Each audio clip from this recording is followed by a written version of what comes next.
ಓಂ ಶಾಂತಿ. ಈ ದಿನದ ಮುರಳಿಯ ದಿನಾಂಕವಾಗಿದೆ 18/5/2026. ಪ್ರಾತಃ ಮುರಳಿ ಬಾಪ್ತಾದ ಮಧುಬನ್. ಮಧುರ ಮಕ್ಕಳೇ, ಇದೇ ಆತ್ಮಿಕ ನಶೆಯಲ್ಲಿರಿ. ನಾವು ಈಶ್ವರಿಯ ಪರಿವಾರದವರಾಗಿದ್ದೇವೆ. ನಾವು ನಮ್ಮ ಗುಪ್ತ ರಾಜಧಾನಿಯನ್ನು ಸ್ಥಾಪನೆ ಮಾಡುತ್ತಿದ್ದೇವೆ. ಪ್ರಶ್ನೆಯಾಗಿದೆ, ಮಕ್ಕಳಲ್ಲಿ ಯಾವ ಹವ್ಯಾಸವು ಪಕ್ಕಾ ಇದ್ದರೆ ಇಡೀ ದಿನ ಖುಷಿಯು ಸ್ಥಿರವಾಗಿರುವುದು?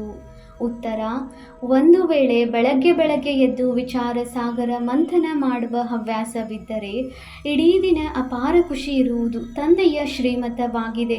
ಮಕ್ಕಳೇ, ಅಮೃತ ವೇಳೆ ಎದ್ದು ತಮ್ಮ ತಂದೆಯೊಂದಿಗೆ ಮಧುರಾತಿ ಮಧುರ ಮಾತನಾಡಿ ವಿಚಾರ ಮಾಡಿ, ನಾವೀಗ ಯಾವ ಪರಿವಾರದವರಾಗಿದ್ದೇವೆ, ನಮ್ಮ ಕರ್ತವ್ಯವೇನು? ಒಂದು ವೇಳೆ ನಮ್ಮ ಕರ್ತವ್ಯವೇನು? ನಮ್ಮದು ಇದು ಈಶ್ವರಿಯ ಪರಿವಾರವಾಗಿದೆ. ನಾವು ನಮ್ಮ ಹೊಸ ರಾಜಧಾನಿಯನ್ನು ಸ್ಥಾಪನೆ ಮಾಡುತ್ತಿದ್ದೇವೆಂದು ಬುದ್ಧಿಯಲ್ಲಿ ಇದ್ದಿದ್ದೇಯಾದರೆ ಇಡೀ ದಿನ ಖುಷಿಯು ಸ್ಥಿರವಾಗಿರುವುದು.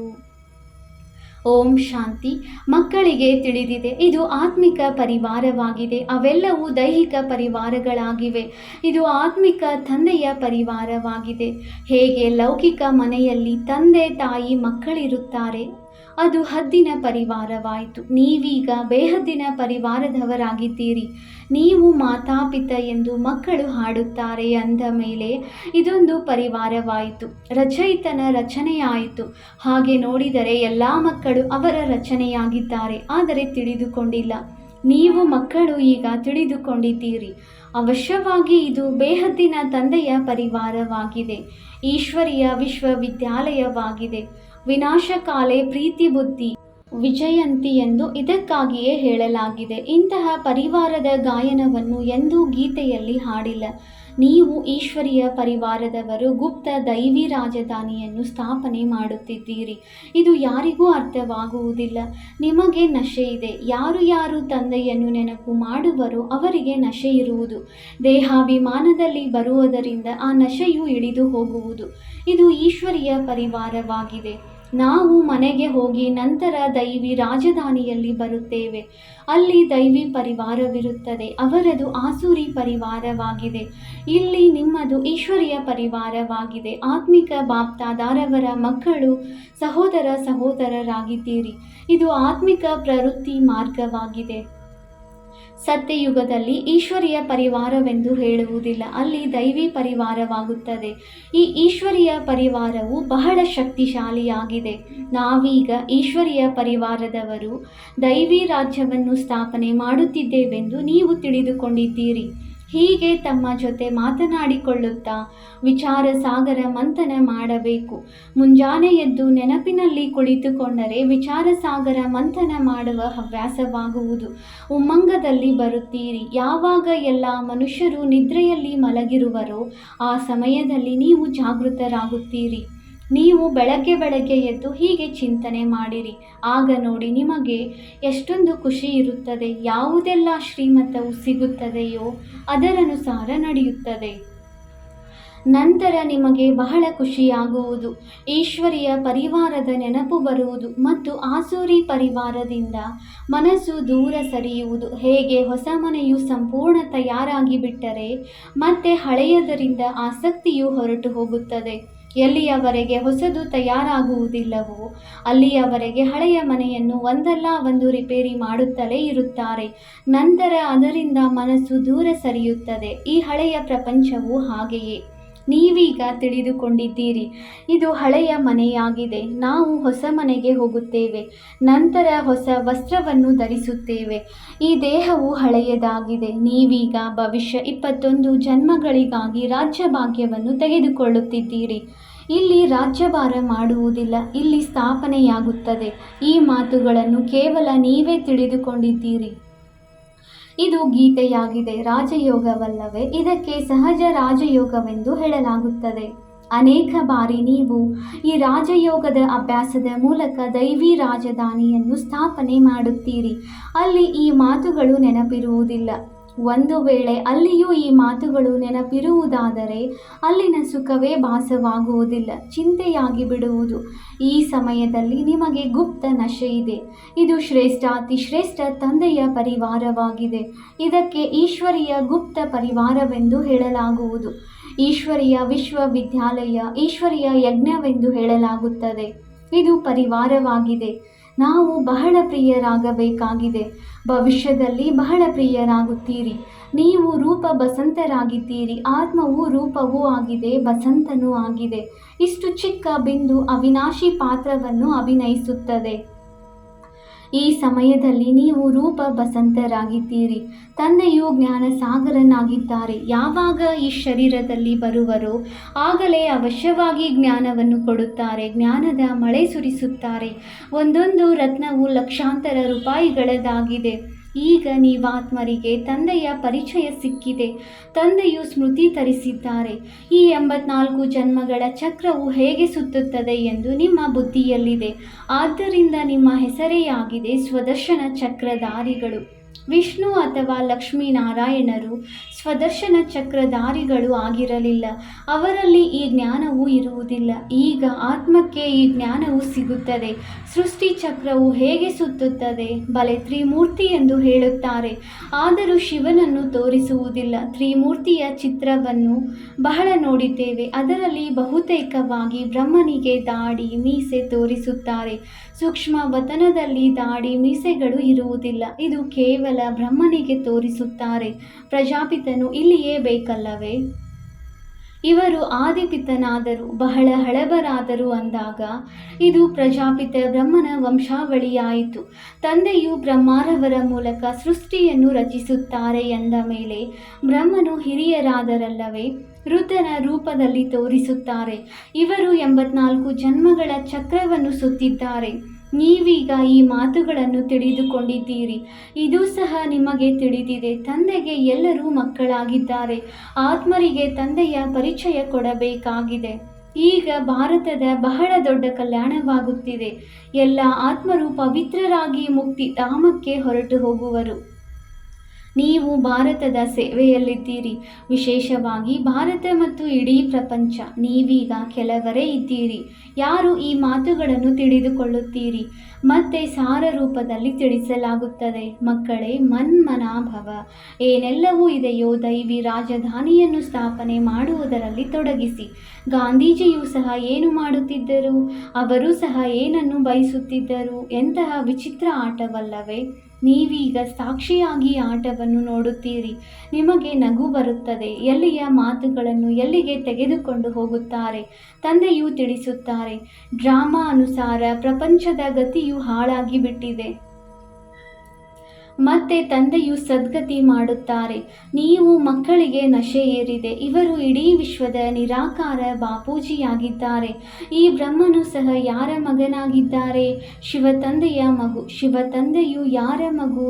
ಶಿವತಂದೆಯು ನಮ್ಮ ಮಗುವಾಗಿದ್ದಾರೆಂದು ಮಾತೆಯರು ಹೇಳುತ್ತಾರೆ. ಇದು ಶಿವತಂದೆಯ ಆಟ ಪಾಠವಾಗಿದೆ.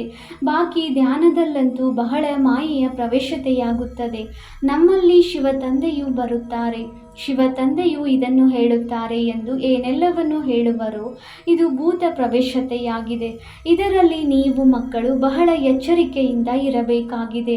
ಈ ಭೂತದ ರೋಗವು ಇಂತಹದ್ದಾಗಿದೆ, ಯಾವುದು ಎರಡೂ ಕಡೆಗಳಿಂದ ಹಾರಿಸಿಬಿಡುತ್ತದೆ.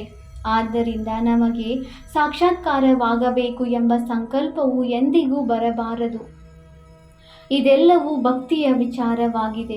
ಜ್ಞಾನ ಮಾರ್ಗವನ್ನು ಚೆನ್ನಾಗಿ ತಿಳಿದುಕೊಳ್ಳಬೇಕಾಗಿದೆ. ಮಾಯೆಯು ಅನೇಕ ಪ್ರಕಾರದಿಂದ ಮೋಸ ಮಾಡುತ್ತದೆ.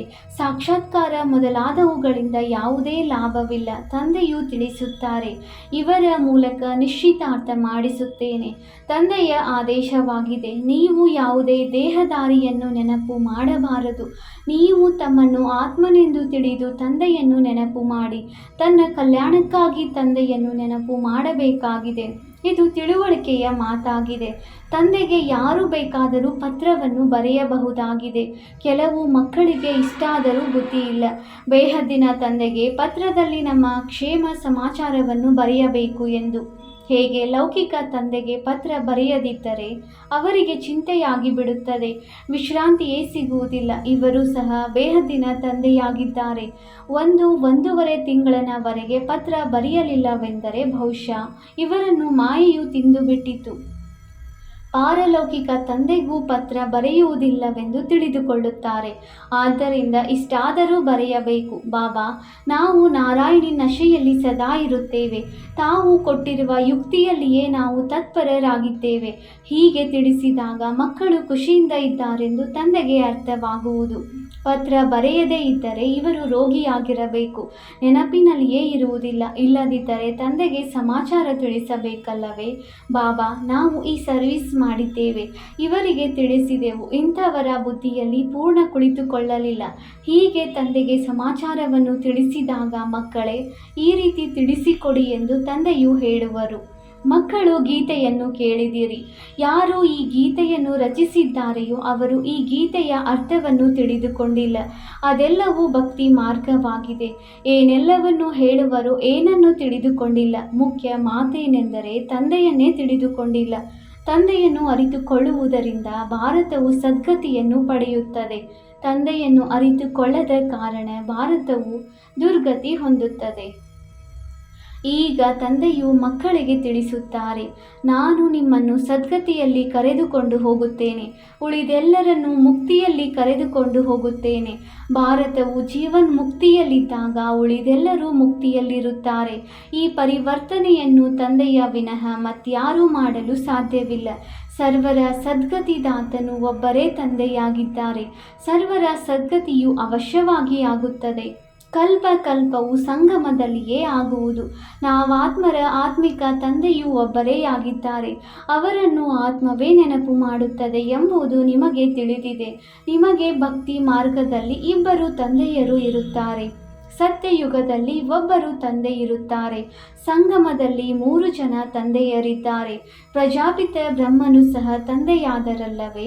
ಶಿವನು ತಂದೆಯಾಗಿದ್ದಾರೆ. ಅವರು ಸರ್ವ ಆತ್ಮರ ತಂದೆಯಾಗಿದ್ದಾರೆ. ಅವರಿಂದಲೇ ಆಸ್ತಿಯನ್ನು ತೆಗೆದುಕೊಳ್ಳಬೇಕಾಗಿದೆ. ಅವರನ್ನು ನೆನಪು ಮಾಡುವುದರಿಂದಲೇ ವಿಕರ್ಮಗಳು ವಿನಾಶವಾಗುತ್ತವೆ. ಬ್ರಹ್ಮನನ್ನು ನೆನಪು ಮಾಡುವುದರಿಂದ ವಿಕರ್ಮ ವಿನಾಶವಾಗುವುದಿಲ್ಲ. ಆದ್ದರಿಂದ ಶಿವ ತಂದೆಯನ್ನೇ ನೆನಪು ಮಾಡಬೇಕಾಗಿದೆ. ನಾವು ಅವರ ಮಕ್ಕಳಾಗಿದ್ದೇವೆ. ಇದು ಸತ್ಯವಾದ ಯಥಾರ್ಥ ಜ್ಞಾನವಾಗಿದೆ. ಇದು ಆತ್ಮಿಕ ತಂದೆಯ ಆತ್ಮಿಕ ಮಕ್ಕಳ ಪ್ರತಿ. ಉಳಿದೆಲ್ಲರೂ ದೇಹಾಭಿಮಾನಿಗಳಾಗಿದ್ದಾರೆ. ದೇಹಾಭಿಮಾನಿ ಪತಿತ ಮನುಷ್ಯರು ಪತಿತ ಕರ್ತವ್ಯವನ್ನೇ ಮಾಡುತ್ತಾರೆ. ದಾನ ಪುಣ್ಯ ಇತ್ಯಾದಿ ಏನೆಲ್ಲವನ್ನು ಮಾಡುತ್ತಾರೆಯೋ ಅದೆಲ್ಲವನ್ನು ಪತಿತವಾದುದನ್ನೇ ಮಾಡುತ್ತಾರೆ. ರಾವಣ ರಾಜ್ಯದಲ್ಲಿ ಇದು ಹಾಗೆಯೇ ಆಗುತ್ತದೆ.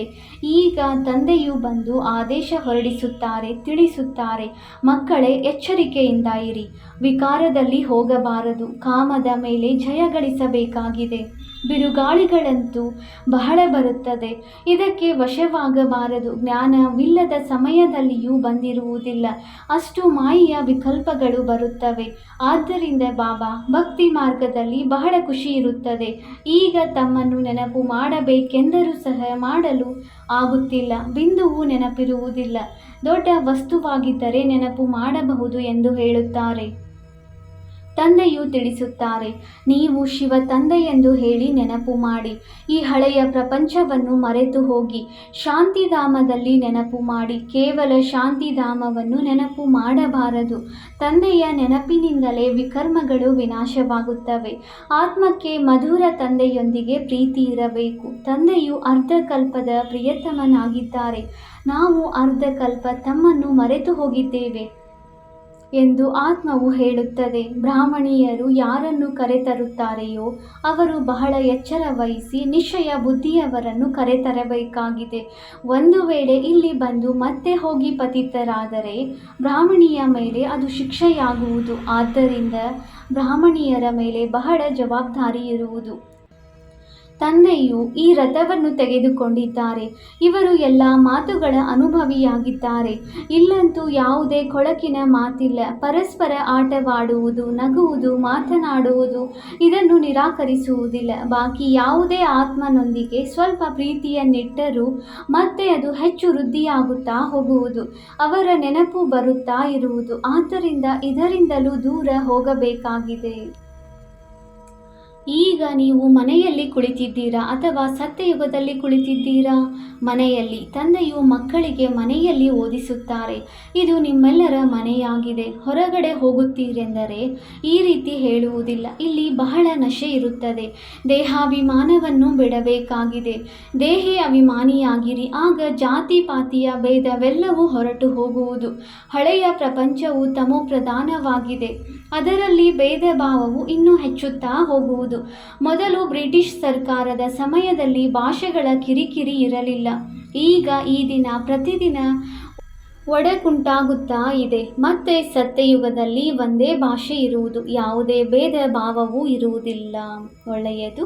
ಮಧುರಾತಿ ಮಧುರ ಅಗಲಿ ಹೋಗಿ ಮರಳಿ ಸಿಕ್ಕಿರುವ ಮಕ್ಕಳ ಪ್ರತಿ ಮಾತಾಪಿತ ಬಾಪ್ದಾದಾರವರ ನೆನಪು, ಪ್ರೀತಿ ಹಾಗೂ ಸುಪ್ರಭಾತ. ಆತ್ಮಿಕ ಮಕ್ಕಳಿಗೆ ಆತ್ಮಿಕ ತಂದೆಯ ನಮಸ್ತೆ. ನಾವು ಆತ್ಮಿಕ ಮಕ್ಕಳಿಂದ ಆತ್ಮಿಕ ತಂದೆಗೆ ನೆನಪು, ಪ್ರೀತಿ ಹಾಗೂ ನಮಸ್ತೆ ನಮಸ್ತೆ ನಮಸ್ತೆ. ಧಾರಣೆಗಾಗಿ ಮುಖ್ಯ ಸಾರ ಪಾಯಿಂಟ್ ನಂಬರ್ 1. ಯಾವುದೇ ದೇಹದಾರಿಯ ನೆನಪು ಬರಬಾರದು. ಅದಕ್ಕಾಗಿ ಯಾರೊಂದಿಗೂ ಪ್ರೀತಿ ಮಾಡಬಾರದು. ಇದರಿಂದಲೂ ದೂರ ಹೋಗಬೇಕಾಗಿದೆ. ಬಹಳ ಎಚ್ಚರಿಕೆಯನ್ನು ಇಡಬೇಕಾಗಿದೆ.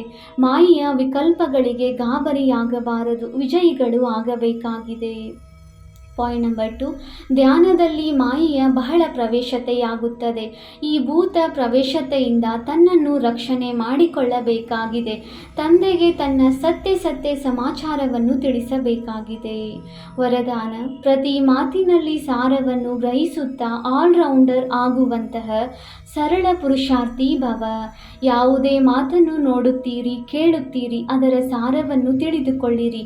ಮತ್ತು ಯಾವ ಮಾತನ್ನು ಆಡುವಿರಿ, ಯಾವ ಕರ್ಮವನ್ನು ಮಾಡುವಿರಿ, ಅದರಲ್ಲಿ ಸಾರವು ಅಡಗಿರಲಿ. ಇದರಿಂದ ಪುರುಷಾರ್ಥವು ಸರಳವಾಗುವುದು.